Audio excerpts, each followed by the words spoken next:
Hey boss, kamusta po? Ito, nagpapatulog. Tinan mo. Tuturuan ko sila ng tip. Apo. Nakapagpatulog ka na, nag-exercise ka pa.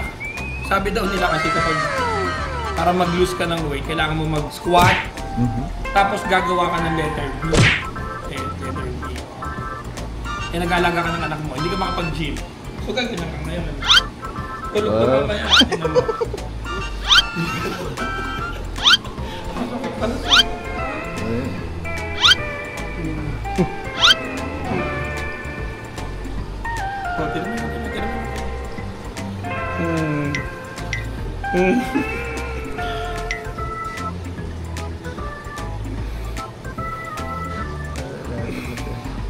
Tulog na, gano'n lang guys. Simple tip. Yan lang oh.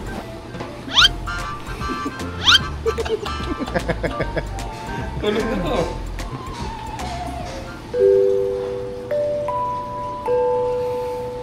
Wala. Gano'n lang ka-simple.